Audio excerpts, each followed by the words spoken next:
بسم اللہ الرحمن الرحیم۔ شروع اللہ کے نام سے جو بڑا مہربان نہایت رحم والا ہے۔ السلام علیکم پیارے بچوں، کیسے ہیں آپ؟ امید ہے بخیر اور صحت مند ہوں گے۔ پیارے بچوں، آج ہم تیسری جماعت کی اردو کی کتاب کا نیا سبق پڑھنے جا رہے ہیں۔ اس سے پہلے کہ ہم سبق شروع کریں، ذرا ان سوالوں کے جواب دیجیے۔ نمبر 1، سڑک پر بنی سفید اور سیاہ پٹیوں کو کیا کہتے ہیں؟ نمبر 2، پیدل چلنے والوں کو سڑک کہاں سے پار کرنی چاہیے؟ سڑک پر بنی سفید اور سیاہ پٹیوں کو زیبرا کراسنگ کہتے ہیں۔ سڑک ہمیشہ زیبرا کراسنگ سے پار کرنی چاہیے۔ آج ہم اسی بارے میں سبق پڑھیں گے۔ پیارے بچوں، اس سے پہلے کہ ہم آگے بڑھیں، آئیے جانیں ایک اہم بات۔ ٹریفک کے قوانین کی پابندی کی جائے تو ہم حادثوں سے بچ سکتے ہیں۔ بچوں، سبق پڑھنے سے پہلے آپ کو کچھ اہم الفاظ کے معنی بتاؤں گی تاکہ سبق کا مطلب سمجھنے میں آسانی رہے۔ قیامت آ جانا، مصیبت آ جانا، راستہ چلنا، راستے پر جانا، بھیڑ، ہجوم، کچلنا، مسلنا، روندنا، آنکھیں میچنا، آنکھیں بند کر لینا، اوسان بحال ہونا، ہوش میں آنا، دھیان، خیال، پاؤں دھرنا، قدم رکھنا، چکر آ جانا، ہوش و حواس متاثر ہونا، چیزوں کو گھومتا دکھائی دینا، احتیاط، توجہ، سوجھ بوجھ، ننھی، چھوٹی۔ الفاظ کے معنی سمجھنے کے بعد آئیے سبق شروع کرتے ہیں۔ سردی کا موسم اور دوپہر کا وقت تھا۔ اسکول میں چھٹی کی گھنٹی ٹن ٹن کر کے بجی تو سڑکوں پر بھی جیسے قیامت آ گئی۔ ہر طرف پوں پوں کرتی گاڑیاں اور ہارن بجاتے موٹر سائیکل دوڑنے لگے۔ ایسے میں ان بچوں کو راستہ چلنا مشکل ہو گیا جو پیدل اسکول آتے جاتے تھے۔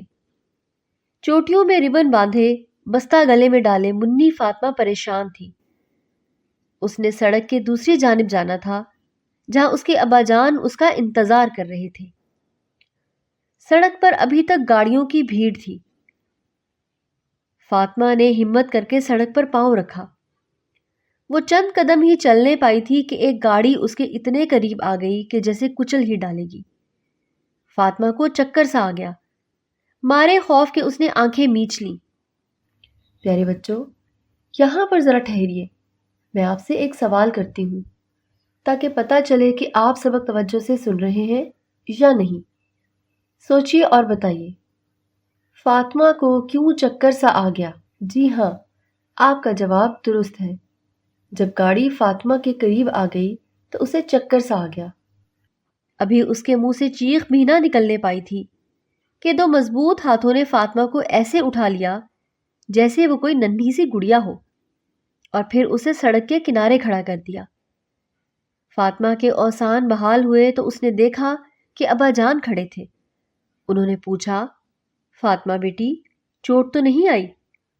فاطمہ کہنے لگی، اللہ کا شکر ہے کہ چوٹ نہیں لگی۔ ابا جان نے فاطمہ کو گاڑی میں بٹھایا اور اسے سمجھایا، بیٹی وہ تو اچھا ہوا کہ میں نے تمہیں دیکھ لیا تھا اور سڑک کے اس پار آ گیا۔ آج تم نے سڑک پار کرنے میں غلطی کی، تمہیں چاہیے تھا کہ زیبرا کراسنگ سے سڑک پار کرتی۔ ابا جان، مجھ سے غلطی ہو گئی، میں نے سوچا کہ زیبرا کراسنگ دور ہے، اس لیے جلدی میں ادھر ہی سے سڑک پار کر لیتی ہوں۔ فاطمہ نے شرمندہ ہو کر کہا، بیٹی، جلدی کا کام شیطان کا ہوتا ہے، سڑک ہمیشہ دھیان سے پار کرنی چاہیے، ہمیشہ دائیں بائیں آگے پیچھے اچھی طرح دیکھ لیں۔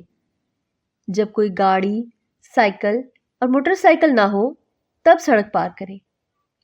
اگر سڑک کے ساتھ پیدل چلنا ہو تو ہمیشہ فٹ پاتھ پر چلیں۔ فٹ پاتھ پیدل چلنے والوں کے لیے بنایا جاتا ہے۔ فاطمہ نے وعدہ کیا کہ آئندہ وہ سڑک پار کرتے ہوئے اور سڑک کے قریب چلتے ہوئے احتیاط کرے گی۔ پیارے بچوں، آپ کی توجہ سبق کی طرف ہے نا؟